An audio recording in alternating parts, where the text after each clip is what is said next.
네, 안녕하세요. 텃밭주인 가수 이란입니다. 이제 김장 준비하기 위해서 요 배추 심을 자리 여기다가 배추 한 15개 심을 건데요.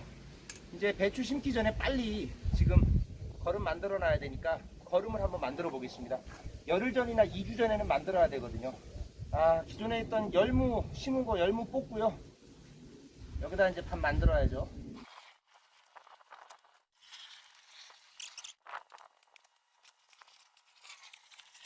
개분을 좀 넣고요. 개분 넣고 개분만 하셔도 됩니다. 개분만.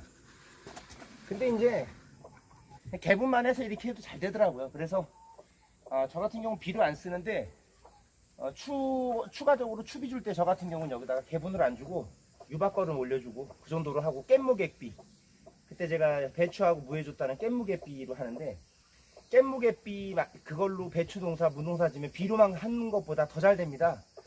제가 요 방송 요거 뒤에다가 깻무갯비 만드는 방법 뒤에다 올려 드릴 테니까 지금 밭고랑 만드시면서 깻묵액비도 같이 만드세요. 그러면은 한 달 있다가 쓸 수 있거든요. 그러면은 보통 배추 심고 한 달 있다가 거름을 또 주거든요. 근데 계속 주잖아요. 그러면은 그때 쓰시면 돼요. 좀 넉넉하게 하겠습니다. 왜냐면 열을 뒤기 때문에 이제 심을래.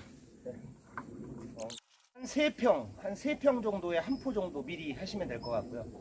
네, 일단 이제 섞어줘야죠. 섞기 전에 근데 지금 이제 닭장에 거름을 갖고 왔는데 이것만 해갖고 안 됩니다. 왜냐면 이것도 배수가 잘 돼야 돼서 왕겨를 좀 섞어줄 겁니다.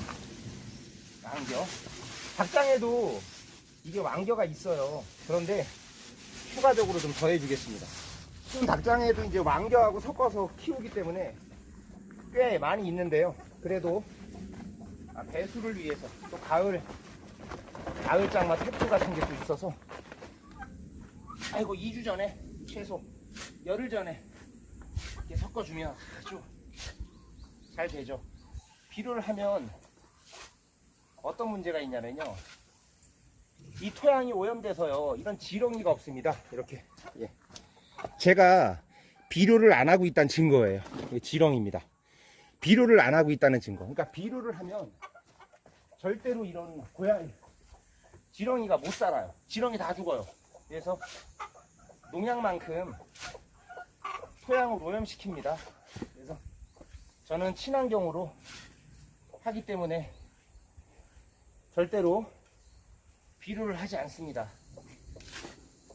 자연을 사랑하자. 이렇게 개분만 해도요 잘 됩니다. 개분만 해도 충분히 잘 돼요. 그리고 이거 보세요. 지렁이 막 나오잖아. 이거 보세요. 지렁이. 얼마나 땅이 싱싱하면 이렇게 지렁이가 많이 나옵니다.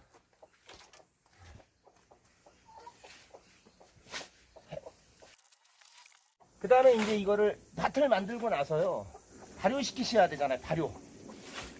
반드시 습기가 있어야 됩니다. 습기가 없으면 밭이 거름이 가스가 발효가 안 됩니다. 헬스장 안 가도 다이어트가 됩니다. 이 전원에서는요 끝없이 이거 심고 나면 이거 수확해야 되고, 이거 심고 나면 이것도 해야 되고, 이거 심고 저거 심고 또 수확하고, 그러니까 하나 수확하고 나면 또 하나가 또 심을 때가 되죠. 그러면 끝없이 해야 됩니다. 배추 무 심는 시기는 8월 한 10일경부터 8월 말일 사이에 다 심습니다. 중부지방, 남부지방. 중부지방은 한 8월 10일 그 정도부터 이제 심기 시작하면 되겠죠. 추운 지역은 좀 일찍 심으시고요. 이렇게 완결을 하면요 배수가 잘 되기 때문에, 그 전에 가을에 요즘에는 기상이변이 많아서요 날씨가 어떻게 될지 몰라요. 그래서 배추 심었는데 가을 장마가 양 엄청 가가지고 한 6년 됐나? 배추 심은 거 다 녹았어요. 그래서 배수에 신경을 안 쓰면 안 됩니다. 배수에 신경을 써주셔야 돼요. 배추 무농사가 한해 농사의 하이라이트 마라톤 아니겠습니까? 두둑을 좀 넓게 하시는 분들 같은 경우는 배추를 이제 지그재그로 심잖아요. 그래서 좀 넓게 하실 경우에는 고랑이 넓을 때는요, 배추를 두 줄로 심으시고요. 고랑이 좁을 때는 하나만 심으시면 됩니다. 이거는 고랑이 넓어서 저는 두 개를 심어야 될 것 같아요. 지그재그로. 이 모든 농작물은요, 배수가 잘 되는 것만큼 좋은 게 없어요. 멀칭은 바로 하지 마시고요. 가스가 좀 빠져야 되니까 일주일 뒤에 가스 좀 빼고 그때 멀칭 하세요. 비닐 멀칭은. 두 줄로 심을 거니까 뼈를 평평하게 해서 이제 이렇게 해야죠. 여기다가 배추 심을 거예요. 무밭은 이미 해놨고요. 배추밭하고 무밭하고 똑같습니다. 근데 이제 준비는 끝났고요. 만약에 이제 가물을 때 이렇게 하셨으면 물 뿌려가지고 습기를 주셔야 됩니다. 습기가 없으면 밭이 발효가 안 돼요. 거름이 가스가 안 빠집니다. 반드시 습기가 필요하고요. 이제 제가 무하고 배추를 추비 주실 때 깻묵 햇빛 주시면 비료만큼 좋으니까 만드는 방법은 제가 뒤에다가 지금 올려드리겠습니다. 이게 지금 한 1년 된 거거든요. 이게 1년 된 건데 이 깻묵 햇빛은요, 이게 오래될수록 좋아요. 제가 만들어 놓은 지 한 2달 된 것도 있고요. 근데 이게 1년 된 거예요. 1년 됐는데 이 깻묵 햇빛가 이게 어디가 좋냐면 이건 질소가 굉장히 많이 함유됐습니다. 이게 그 N이잖아요. NPK 중에 질소가 N인데 이게 잎성장 위에서 열리는 배추에는 정말 비료만큼 좋습니다. 엄청 좋아요. 그래서 이게 호박이나 옥수수 뭐 위에서 열리는 거 있잖아요. 뭐 상추 뭐 이런 것들, 그런 것에 아주 대박입니다. 이게 뭐 너무 자주 주면 안 되지만 비가 오지 않을 때는 한 15일에 한 번 정도, 한 20일에 한 번 정도 쫙 뿌려주면 잘 자랍니다. 바닷가에 가면 요즘에는 찾는 사람이 많아갖고 돈 주고 판다고 하더라고요. 근데 저는 한 자루 그냥 얻어왔습니다. 이게 덩어리 같은 건 호미 같은 걸로 다 부신 거를요, 양파자루에다가 완전히 넣어줍니다. 이 안으로. 제가 오늘 보여드리는 거는요, 10리터, 물 10리터 기준에 제가 10리터 기준으로 만들어 드리는 거고, 많이 쓰실 분들은 많이 하시면 됩니다. 여기다 이렇게 집어 넣으세요. 이걸로 해도 비료보다 더 잘 큽니다. 그런 다음에 이제 여기다가 물을 한 10리터 정도 채웁니다. 이게 천연거름은요, 막 그렇게 막 규격화되어 있지 않습니다. 그래서 이제 대략 이제 어느 정도의 선이라는 건 있는 건데, 막 그렇게 막 딱히 막 정해진 건 없어요. 여기다가 굵은 소금 1000g, 종이컵으로 한 반컵에서 반컵 조금 더 되게 넣습니다. 반컵보다 조금 더 많게. 예. 이게 무슨 역할이냐면 부패 방지에 해주는 거고요. 그 다음에 이제 이게 미네랄 효과가 있습니다.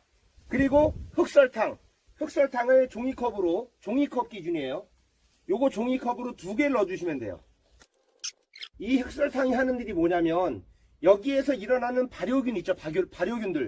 발효균들의 매개체 역할을 이 흑설탕이 해주는 거예요. 그 다음에 쌀 씻고 남으신 거 있죠. 쌀뜨물을 종이컵으로 2컵 정도 넣어줍니다. 이게 뭐냐면 이게 발효균의 먹이 효과입니다. 먹이 효과. 2컵보다 조금 더 넣으셔도 상관은 없어요. 천연거름은 막 그렇게 막 정형화되어 있지 않습니다. 하지만 너무 많이 벗어나서는 안 되고요. 좀 남은 거 좀 넣어줄게요. 종이컵을 한 대략 2컵에서 2컵 한 반 정도 넣어주시면 됩니다. 이에머넥은 이거 인터넷에 팝니다. 인터넷에 팔고, 이에머넥 종이컵으로 2컵이고요. 이건 유익균이에요. 유익한 균. 그리고 이 효모균들의 원천 역할이에요. 이게 제일 중요한 겁니다. 그 다음에 이제 이거를요, 이제 뚜껑을 닫고 보관하는데, 이렇게 막대기로요, 한 번, 2번씩 이렇게 시간 나면 한 번씩 져주세요. 져서 잘 이렇게 섞이게, 처음에 초반에. 4주 숙성하면 됩니다. 4주 숙성해서 그때부터 쓰시면 되고, 시간이 오래 머물수록 효과는 더 좋습니다. 그리고 뚜껑을 완전히 밀폐시키면 이게 가스 발생해서 펑 하고 터지는 효과가 있으니까, 될 수 있으면 뚜껑을 이렇게 완전히 닫지 마시고 이렇게 살짝 올려만 놓습니다. 그리고 그늘에 보관하시면 돼요. 햇빛에 없는 서늘한 그늘에 보관하시면 됩니다.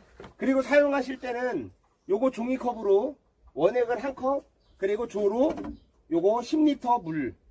대부분의 작물들 같은 경우 15일에 한 번 정도 추가적으로 거름을 주는 게 정석이고요. 한 20일, 15일에서 20일 정도. 그때가 가장 좋습니다. 그 다음에 이제 아파트나 베란다나 이런 데서 냄새가 나서, 요건 좀 냄새가 나기 때문에 냄새가 안 나는 걸로 사용하실 분들은 이렇게 저 커피 한 달 전에 해놓은 거 발효가 너무 잘 됐습니다. 이거 지금 너무 잘 됐는데, 요거 한 달 발효하면 커피 가루 쓸 수 있거든요. 여기 커피 가루에다가 퇴비 제조용 미생물, 이거 퇴비 제조용 미생물 인터넷에 팝니다. 네이버 같은데. 요거 사셔가지고 커피 가루하고 이렇게 커피 가루 뭐 한 5리터 정도, 5리터에 한 주먹 정도 이렇게 해가지고 이렇게 뿌려서 섞어가지고 4주 숙성해서 사용하시면 되고요. 커피 가루 이거 사용하실 때는 발효할 때 이렇게 밀폐된 공간에다가 이렇게 해서 약간 습도가 있어야 수분이 발생이 돼야 돼요. 이 커피가 수분이 없는 상태에서는 발효가 안 됩니다. 커피 발효하실 때는 커피 가루를 이런 팩에다 넣고, 그 다음에 요거 퇴비 제조용 미생물 위에다 뿌리고, 뭐 정해져 있는 막 딱히 정해져 있는 없어요. 이거는 비싸서 그러지, 이런 거 돈 10,000원씩 하는데 많이 못 써서 그러지 많이 넣어주면 좋습니다. 그래서 이게 유익균들이 엄청나게 여기 많기 때문에 이거 들어가는 순간 이 모든 작물에 이제 유익균들이 늘어나는 거예요. 그래서 여기다가 커피 가루에다가 이거 이렇게 한 주먹 정도 이렇게 뿌려서 섞어가지고 이 통 안에서 수분이 발생이 돼요. 그러면 가끔 한 번씩만 저어주면 됩니다. 골고루. 지금 한 달 발효했는데 발효가 너무 잘 됐습니다. 그 다음에 야외가 아니신 분들은 커피가루 이걸 해서 한번 써보시기 바라고요. 커피가루도 질소비료입니다. 깻무게 예쁘기도 질소비료이고요. 쌀겨 구할 수 있는 분들 이렇게 인터넷에 팔거든요. 쌀겨 넣으면 효과가 조금 더 극대화됩니다. 도움이 되셨다면 구독과 좋아요 부탁드리겠습니다. 감사합니다.